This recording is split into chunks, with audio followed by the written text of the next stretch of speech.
إني لأعجب ممن يقرأ القرآن ولا يفهم معانيه كيف يتلذذ بقراءته.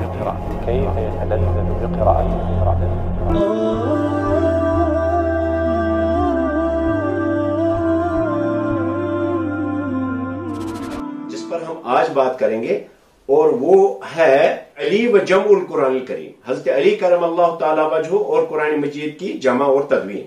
یہ اس وقت ایک برننگ ایشو بھی ہے، چند نقطے آپ ذہن میں رکھیے.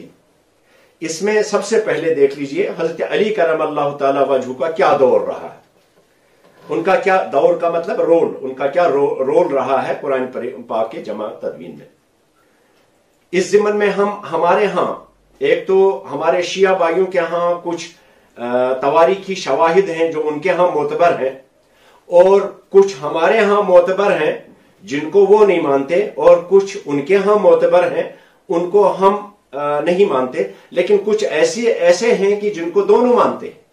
حضرت علامہ سید جلال الدین السیوطی علیہ الرحمہ، ان کی کتاب الاتقان فی علوم القرآن، اس کے تعلق سے اس کے اندر کیا روایات ہیں حضرت علی کے تعلق سے وہ پہلے میں بیان کرتا ہوں، اور اس کے بعد ہم بات کریں گے کہ اس شخص کا کیا جواب دیا جائے.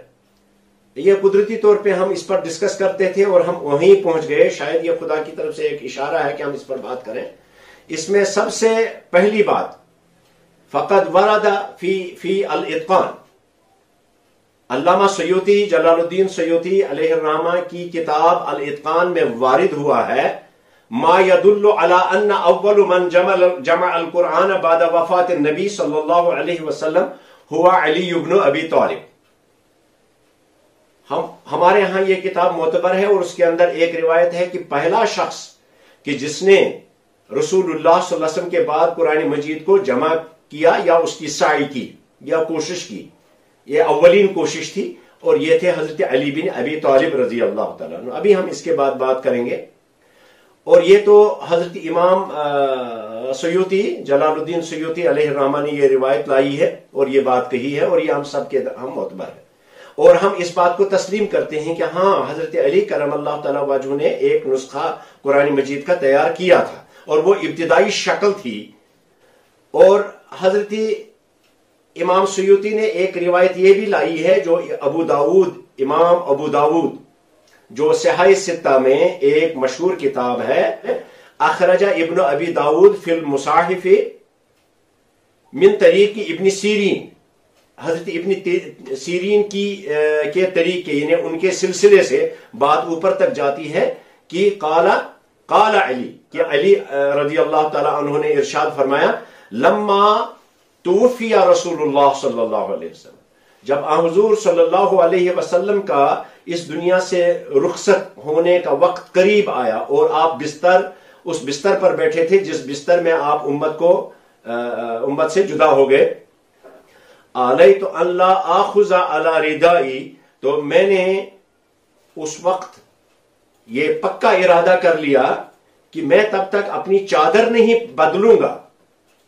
عرب لوگ عام طور پہ اوپر سے، جیسے وہ آج کل تو وہ چادر چھوٹی ہو گئی ہے، پہلے وہ سر کے اوپر سے پورا نیچے بدن تک آتی تھی چادر، جیسے ہمارے ہاں عورتیں یا پاکستان میں چادر پہنتی ہیں، اس طرح سے عرب چادریں پہنتے تھے. تو یہ وہ کم سے کم ایک ہفتے کے بعد بدل دیا کرتے تھے. لیکن انہوں نے قسم کھائی کہ میں تب تک چادر نہیں بدلوں گا جب تک میں قرآن مجید کو جمع کروں. یہ روایت بھی آپ کو ملے گی اتقان میں ہی، اور یہ حضرت امام ابو داود الطیالسی کی روایت سے ہے. اور اتقان میں ہی دوسری ایک روایت ہے جو ابن حجر کے تعلق سے بیان کی گئی، اور ابن حجر بھی ہمارے ہاں معتبر ہے. قال ابن وقت ورد عن علی انہ جمع القرآن الکریم علی ترتیب النزول. یہاں ہماری بات تھوڑی سی جس پر ہم نے بات کرنی ہے کہ حضرت علی کرم اللہ تعالی وجہ نے بھی قرآن مجید کو جمع کیا تھا، اور ان کا وہ جمع کرنا جو تھا وہ تھا ترتیب نزول کے حساب سے. اور وہ کیا تھا کہ پہلے جو سورت نازل ہوئی اس کو پہلے لکھا، اس کے بعد جو نازل ہوئی اس کو لکھا، اس کے بعد جو نازل ہوئی اس کو لکھا. ترتیب نزول تھی، اس کے اندر نزول کی ترتیب تھی. اس پر بھی ہم بعد میں بات کریں گے. تو یہ وہ روایات ہیں جو ہمارے ہاں بھی معتبر ہیں، اس میں کوئی دوسری رائے نہیں ہے. اور اسی طرح سے ہمارے ہاں معتبر ہیں امام ابو نعیم، وہ حلیت الاولیاء میں، اور خطیب بغدادی بھی اپنی کتاب کے اندر لکھتے ہیں سدی کی روایت سے. سدی یاد رکھنا، سدی دو عالم تھے. سدی ایک معتبر ہیں اور ایک امت کے ہاں نامعتبر ہیں. تو ان کے تعلق سے یہ روایت کرتے ہیں کہ لما قبض رسول اللہ صلی اللہ علیہ وسلم، کہ جب رسول اللہ صلی اللہ علیہ وسلم کا انتقال ہوا تو اقسم تو او کالا احلف تو، کہ حضرت علی نے فرمایا میں نے قسم کھائی کہ میں تب تک اپنی چادر نہیں بدلوں گا جب تک نہ میں قرآن مجید کو جمع کروں. یہ بکثرت یہ روایت آئی ہے. اور اسی طرح سے ہمارے ہاں معتبر ہے ابن الندیم کی فہرست کتاب، اس کے اندر بھی روایت ہے جو عبد خیر کی روایت ہے کہ حضرت علی کرم اللہ تعالی وجہ کو نبی پاک صلی اللہ علیہ وسلم نے انتقال پرملال سے کچھ وقت پہلے بلایا اور ان سے فرمایا خذ ھذا المصحف. آپ صلی اللہ علیہ وسلم کے پاس کچھ سورے لکھی شکل میں تھے، وہ ان کو دے دیے. ان کی صحت پر ہم بعد میں بات کریں گے، لیکن ان کو دے دیے اور ان کو کہا کہ اجمع، اس کو جمع کرو. تو رسول اللہ صلی اللہ علیہ وسلم کی یہ روایت اگر یہ ان کی سند صحیح مان لی جائے تو اس میں رسول اللہ صلی اللہ علیہ وسلم نے کوئی قید نہیں لگائی تھی کہ آپ قرآن مجید کو کیسے جمع کرو گے، صرف جمع کرنے تاکہ یہ ضائع نہ ہو جائے، یہی مقصد تھا. اس طرح کی کچھ روایت ہیں جو ہماری معتبر یعنی اہل سنت والجماعت کے ہاں معتبر کتابوں کے اندر یہ روایات آئی ہیں. تو یہ ساری پڑھنے کے بعد ایک مفہوم دماغ میں آتا ہے کہ حضرت علی کرم اللہ تعالی وجہ کا کام ابتدائی نبیت کا تھا اور یہ ہمارے نزدیک محض ایک کوشش تھی. تو ایک شخص کی انڈیویجول اور انفرادی کوشش مکمل ہر حیثیت سے نہیں ہو سکتی. اس کے اندر بہرحال ذہن یہ بتاتا ہے کہ یہ ایک فرد واحد کا کام نہیں تھا کہ وہ قرآن مجید کو جمع کر. البتہ یہ اگر ہم عربی میں لفظ کہیں تو یہ معظم الجمع تھا. معظم الجمع کا مطلب یہ ہے کہ قرآن مجید کا اکثر حصہ جمع ہو گیا، ایک جگہ پہ آ گیا. اور یہ کام بلا شبہ حضرت علی کرم اللہ تعالی وجہ نے فرمایا اور آپ نے ایک نسخہ تیار کیا. اور یہ تیار کس طرح سے کیا؟ ترتیب النزول کے حساب سے. اچھا، جہاں جہاں بھی ہماری روایات میں یا شیعہ روایات کے اندر جہاں جہاں بھی ترتیب نزول کی بات آتی ہے، کسی جگہ پہ یہ کلیئر نہیں ہے کہ ترتیب نزول سے کیا چیز مراد ہے. مثال کے طور پہ کیا اس سے یہ مراد ہے کہ جس صورت کا نازل ہونا پہلے شروع ہو گیا اس کو پہلے لائے. دوسرے الفاظ میں یوں مان لیجئے کہ پہلی آیات جو نازل ہوئی غار حرا کے اندر وہ تھی سورہ اقرا کی پہلی 5 آیتیں. اقرأ بسم ربک الذی خلق، خلق الانسان من علق، اقرأ وربک الاکرم الذی علم بالقلم. یہاں تک نازل ہو گئی یہ پہلی. لیکن اس کا دوسرا حصہ جو سورہ اقرا پوری ہے اس کے شواہد نہیں ہے کہ وہ اس کے کتنے وقت کے بعد نازل ہوئی. تو اگر ترتیب نزول کے حساب سے لکھا جائے تب اقرا پہلے ہونی چاہیے، لیکن پھر 5 ہی آیتیں ہونی چاہیے. پھر تو باقی کی آیتیں جو ہے نا وہ تو سورہ بقرہ کے بعد ہونی چاہیے تھی. اب صحابہ جب بیٹھے اکٹھے، اس پر ہم بات کریں گے، تو انہوں نے دیکھا میجر پورشن کس سورت پاک کا پہلے آیا تھا یا پہلے کون سی سورت مکمل ہو گئی. اگرچہ نزول پہلے شروع ہو گیا لیکن مکمل کون سی صورت ہوگی. تو یہ جو روایات ہم ابن ندیم کی ہیں یا دوسری روایت ہے یا طیالسی کی روایت ہے، یہ ہمیں نہیں بتاتی ہیں کہ جب یہ نزول کے ترتیب سے کہ جس طرح سے یہ نازل ہوا اسی طرح سے اس کی ترتیب دی گئی. یہ ہمیں نہیں بتاتا، یہ روایات نہیں بتاتی ہیں. کیونکہ اس میں کنفیوژن یہ ہے کہ پہلے ایک سورت کا آغاز ہو گیا نازل ہونا، لیکن وہ مکمل بعد میں 3 سال کے بعد ہوئی، 4 سال کے بعد ہوئی. سورہ بقرہ میں دیکھیے کتنے سال لگے، بیچ میں پوری صورتیں آتی رہیں اور بعد میں سورت کیا. اس پر ہم بات کریں گے کیونکہ قرآن مجید جو ہے وہ بقدر ضرورت آیا. لہٰذا کسی شخص کا یہ سوال کرنا کہ قرآن مجید کو ترتیب نزول کے اعتبار سے ترتیب دے دو اور اس کو وہ اپنا یہ بنا دے مقصد زندگی اور یہ ایسے کہے کہ جیسے اور لوگوں نے کوئی چوری کی ہو، یہ تو عام لوگوں کو بہکانے اور بھٹکانے کی بات ہے. تو دنیا کا کوئی بد دماغ آدمی ہی ایسا ہوگا جو یہ کہے گا کہ ایک صورت جو مکمل ایک مربوط نظام کے اندر آئی ہے اس کو آپ بکھریر کے رکھ دو ترتیب نزول کے حساب سے. اس لیے یہ پہلی ہی فرصت میں جس کورٹ کے اندر یا جس عدالت کے اندر یہ مقدمہ دائر ہو جائے اور یہ کہا جائے کہ یہ اس کو ترتیب نزول کے حساب سے لکھیں، وہ لوگوں کو دھوکے میں رکھنا چاہتا ہے. وہ تو ایسا تو ممکن ہی نہیں ہے. اس کی مثال بالکل ایسی ہے کہ آپ ایک مکان بنانا چاہتے ہیں اور آپ نے اینٹ پتھر آپ اس مثال کو یاد رکھیں، آپ نے اینٹ پتھر جمع کیا، لوہا جمع کیا، لکڑی جمع کی، سیمنٹ جمع کیا اور ٹین چھت کے لیے جمع کیا اور اسی طرح سے ریت جمع کی. اور لیکن آپ نے جب زمین خریدی تو آپ نے پہلے چھت کے لیے ٹین خرید لیا کہ چلو یہ تب تک زمین بھی بند کر دیں، اور زمین کے آس پاس آپ نے اس کو پروٹیکٹ کرنے کے لیے اپنے زمین کے پلاٹ کے آس پاس وہ ٹین باندھ دیا کہ کل کو جب میں مکان بناؤں گا تو ٹین چھت پہ لگے گا. تو جب وہ مکان بننا شروع ہو جائے گا تو آخر میں لائے ہوئے پتھر کو پہلے لگا دیا جائے گا اور پتھروں کی بنیاد پہلے بنے گی، اس کے بعد اینٹیں لگیں گی، اس کے بعد لکڑی لگے گی. لیکن جب ہم نے اس کو خریدا تو پہلے ہم نے چھت خریدی تھی، ٹین خریدا تھا، اس کے بعد لکڑی خریدی تھی.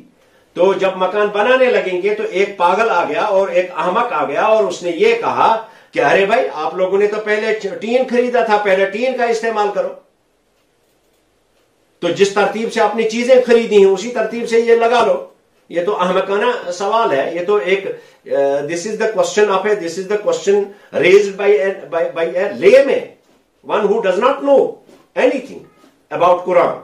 اس قرآن کے بارے میں کوئی پتہ ہی نہیں ہے، اور جس کو فلسفے کے بارے میں بھی کوئی مطلب، جس کو لاجک سے بھی کوئی لاجک بھی نہیں مانتا. ایک آدمی اپنے پاگل پن پر اتر آیا، نہیں جی ترتیب نزول سے اس کو نزول کرو. ہاں، حضرت علی کرم اللہ تعالی وجہ نے قرآن مجید کو محفوظ کر لیا، اس کو ایک ریکارڈ کر دیا. باقی صحابہ کے پاس بھی تھا، یہاں تک کہ ایک سورت کا آدھا حصہ ایک صحابی کے پاس، آدھا دوسرے صحابی کے پاس. اور پھر وہ صحابہ ہی جانتے تھے کہ کون سی آیت کس کے بعد نازل ہوئی. رسول اللہ صلی اللہ علیہ وسلم فرماتے تھے کہ اس آیت کو فلاں صورت میں لکھو. یہ تاریخی روایات ہیں، دونوں ہمارے درمیان بھی اور ہمارے شیعہ بھائیوں کے درمیان بھی معتبر ہے. اس لیے یقیناً حضرت علی کرم اللہ تعالی وجہ کا کنٹریبیوشن یہ ہے کہ حضور صلی اللہ علیہ وسلم کے رخصت ہونے کے بعد سب سے پہلی فرصت اور بغیر کسی ناگا کے جس طرف انہوں نے جو کام انہوں نے کیا وہ ریمارکیبل ہے، اس میں کوئی دوسری رائے نہیں. لیکن یہ ایک کتاب تشکیل دینے کے لیے ایک ابتدائی کام تھا، یہ ایک ڈرافٹنگ تھی، یہ عنوان تھے جمع کرنا، جوڑنا. بعد میں جب سارے صحابہ بیٹھے، ان صحابہ کی جو تدوین قرآن میں بیٹھے ان میں حضرت علی کو ایک امیر کی شکل حاصل تھی. حضرت علی اور حضرت عمر فاروق دونوں دروازے پر بیٹھے، جس پر ہم آگے بات کریں گے. اور جب بھی کوئی شخص آتا تھا قرآن لے کر کے تو اس کو شواہد مانگتے تھے. جب حضرت علی اور حضرت عمر ان کو اجازت دیتے اندر جانے کی تب وہ جا کر کے لکھواتا تھا اندر زید بن ثابت کے پاس قرآن. دنیا کی کسی بھی کتاب کو پروٹیکٹ کرنے کے لیے اتنا اور اس کو پرزرو کرنے کے لیے اتنا احتیاط نہیں برتا گیا اور اتنی کمیٹی نہیں بنی آج سے 1400 سال پہلے، 1450 سال میں، جتنا قرآن کو محفوظ کرنے کے لیے جس ترتیب میں ہمارے پاس قرآن پاک موجود ہے. اس پر صحابہ کا اجماع ہوا ہے، اس پر سارے صحابہ کا اتفاق ہوا ہے. اور اگر یہ غلط ہوتا تو کہیں نہ کہیں تو حضرت علی کا ریکارڈ ہوتا ہے، یار آپ لوگوں نے کیوں کیا ایسا، میری ترتیب پر کیوں نہیں لکھا قرآن پاک. خود کمیٹی میں شامل تھے. اور پھر وہ آدمی جو ہے وہ اپنے مسلک کا مس یوز کر رہا ہے، کیونکہ 1400 سال سے کبھی بھی کسی بھی جگہ پہ کسی بھی شیعہ بھائی نے اس پر یہ اعتراض نہیں اٹھایا اور نہ یہ ریکارڈڈ ہے. یہ کہنا کہ حضرت علی کرم اللہ تعالی وجہ کی ترتیب کو مد نظر نہیں رکھا گیا، یہ احمقانہ سوال ہے. کیوں؟ کیونکہ حضرت علی کرم اللہ تعالی وجہ قرآن پاک کی تدوین کی کمیٹی میں شامل تھے اور آپ کی جو جمع کی ہوئی صورتیں ہیں وہ آپ نے سپرد کر دی اور ان کو درج کر دیا گیا. ہاں، وہ نسخہ الگ سے موجود رہا، واپس انہوں نے بعد میں حضرت علی کے پاس رکھا اور وہ اب تک موجود ہے لائبریریوں میں، سب کے پاس موجود ہے. اور اگر یہ ہوتا کہ حضرت علی کی مرضی کے خلاف یہ کام کیا گیا ہے، تب جب حضرت عثمان کچھ نسخے جلا سکتے ہیں تو حضرت علی ایسا کیوں نہیں کر سکتے؟ 12 سال آپ نے حکومت کی. اس میں پہلے 6 سال تو تھوڑے پراگندہ تھے، لیکن دوسرے 6 سال تو پورے امن سے گزرے. آپ آرام سے یہ کام کر سکتے تھے کہ آپ وہ نسخے باقی کے جو صحابہ کے اجماع نے جمع غفیر نے جمع کیا ہے، ابو بکر، عمر، عثمان، علی، سب جس پر تھے، زید بن ثابت اور سارے کمیٹیاں، ابو حذیفہ یمانی، باقی دوسرے سارے صحابہ، سالم مولا ابو حذیفہ، یہ سارے صحابہ نے جو قرآن پاک جمع کیا تھا، تو حضرت علی کرم اللہ تعالی وجہ تو آرام سے اس کو اپنے دور حکومت میں اس کو جلا سکتے تھے اور اپنا نسخہ سامنے لا سکتے تھے، اس کو چھپا سکتے تھے. یہ کون سا ہے آدمی جو 1400 سال کے بعد اٹھے اور حضرت علی کا ہمدرد بنانے کے لیے اپنے آپ کو پیش کرے اور مسلمانوں کے درمیان دراڑ پیدا کرے، اپنے مسلک کا مس یوز کرے اور شیعہ بھائیوں کو پورے امت اسلامیہ کے سامنے آزمائش میں ڈال دے. اس پر کوئی اختلاف نہیں ہے. ہم سب کے گھروں میں وہی قرآن ہے، ایک ہی قرآن ہے. ہاں علمی طور پہ ہمارے پاس اب بھی، حالانکہ حضرت عثمان نے رضی اللہ تعالیٰ نے کیوں قرآن مجید کے نسخے چلائے تھے؟ کیونکہ اس وقت قرأت، اس قرآن مجید 7 قرأتوں میں نازل ہوا. ابھی ہم بات کریں گے آگے. تو کئی جب عرب سے باہر آیا، فصیل عرب سے قرآن باہر آیا، تو مدرسوں کے اندر طلباء میں آپس میں اختلافات پیدا ہوئے، کیونکہ 7 قرأتوں میں تھا. کوئی یہ کہتا تھا یہ قرأت صحیح ہے، کوئی بولتا تھا یہ قرأت صحیح ہے، زیادہ یہی زیادہ عظیم ہے، یہی زیادہ عظیم ہے. تو آپ نے ایک علمی قرأت کا ایک علمی نسخہ رکھ کر کے باقی سب کو جلانے کا حکم دے دیا تاکہ امت میں دراڑ نہ پڑے، اور وہ اخلاص پر مبنی تھا. اچھا، وہ 7 کی 7 قرأتیں آج بھی موجود ہیں. وہ کہیں ایسا تھوڑی ہے کہ حضرت عثمان نے اس کو جلا کر کے نعوذ باللہ ختم ہی کر دیا اور اپنا اصل نسخہ جو حضرت حفصہ سے لیا تھا وہ ان کو واپس کر دیا، اور امت میں کہا امت میں ایک ہی نسخہ جائے گا، ایک ہی قرأت میں جائے گا قرآن پاک. اور 1400 سال سے اس پر کسی کو کوئی اختلاف نہیں ہے. اس لیے قرآن مجید جو ہے نبی پاک صلی اللہ علیہ وسلم کے بعد سب سے پہلا جو کام اس میں کیا، جو کنٹریبیوشن مانا جائے گا، ہم تو عام طور پہ یہ مشہور ہے کہ حضرت عثمان نے قرآن جمع کیا. یہ پتہ نہیں کیسے مشہور ہو گئی بات، حالانکہ حضرت ابو بکر صدیق رضی اللہ عنہ کے زمانے میں قرآن مجید مکمل جمع ہو گیا. اچھا، یہ جمع کرنے کا کام ابتدائی طور پہ حضرت علی کرم اللہ تعالیٰ وجہ نے کیا، اور یہ مکمل قرآن نہیں تھا. اور ظاہر بات ہے 3 دن کے اندر قرآن مجید کو جمع نہیں کیا جا سکتا جو پھیلا ہوا تھا سارے صحابہ کے پاس. اس میں عقل بھی شہادت دیتی ہے، اور عقلی طور پہ یہ شہادت بھی ہے کہ خود کمیٹی میں شامل ہو گئے اور اپنا نسخہ دے دیا کہ اس کو جمع کرو قرآن پاک میں. اور پھر اپنا دور آیا تو اس میں بھی آپ نے اس پر کوئی اعتراض ظاہر نہیں کیا. اور کہیں بھی کسی معتبر روایت سے یہ بات ثابت نہیں ہوتی کہ حضرت علی کرم اللہ تعالیٰ وجہ نے قرآن پاک کے بنے ہوئے اس نسخہ کو، جوڑے ہوئے اس نسخہ کو کہ جو امت کے پاس موجود ہے ابھی، اس پر کوئی اعتراض ظاہر کیا تھا. اب اس ساری میری گفتگو کے بعد مسلمانوں پر لازم ہے کہ وہ علمی طور پہ بات کریں، گالم گلوچ سے کام نہ لیں، الزام تراشی نہ دیں. اس موقع پر اہل سنت والجماعت پر یہ فرض ہے کہ وہ اپنے شیعہ بھائیوں پر اعتبار کریں، اور شیعہ بھائیوں پر یہ فرض ہے کہ وہ اس شخص کی تردید کریں، اور کر رہے ہیں برملا طور پہ. اب دیکھیے، اب میں آپ کو ایک منطق کی بات کہہ رہا ہوں. 1400 سال میں ایک بھی شخص ایسا نہیں آیا کہ جو یہ کہتا کہ یہ، اچھا دیکھیے ادھر تو وہ حضرت علی کا نام اور شیعہ برادری کا، شیعہ مسلک کا نام لے کر کے آ رہا ہے، اور ادھر جس حضرت علی کرم اللہ تعالی وجہ نے جہاد ہی جہاد کرتے رہے ساری زندگی میں، اور جو آپ کی محبوب آیتیں تھیں ان کو نکلوانے کی کوشش کر رہا ہے. یہ کون سا اخلاص ہے؟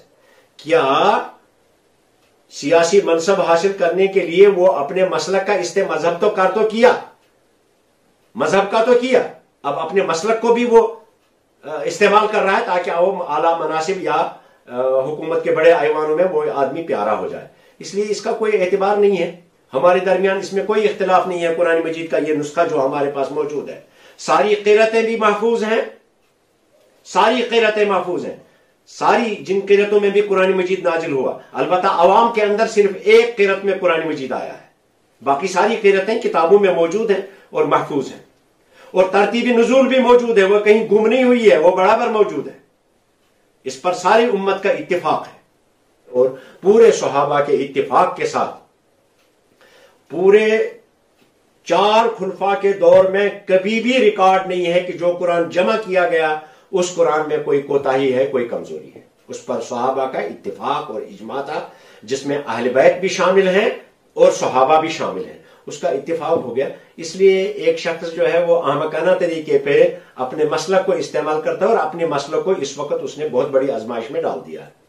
خیر اللہ پاک نے ان کو سوجھ بوجھ عطا کی ہے، انہوں نے پہلی ہی فرصت میں اس کو ڈس آؤن کر دیا، اور وہ واقعی ڈس آؤن ہی ہوگا، اور یہ فتنہ وہیں انشاءاللہ جنم لینے سے پہلے ہی ختم ہو جائے گا۔ ولنقرأ ولنرتقي ولنقرأ ولنرتقي وفي الجنة نلتقي ننتظر الحفل العظيم وعدو مولانا الكريم والقرآن ربيع قلبي يصحبني دوما في دربي في كل وقت أتلوه ومرادي أن يرضى ربي والقرآن ربيع قلبي يصحبني دوما في دربي في كل وقت أتلوه ومرادي أن يرضى ربي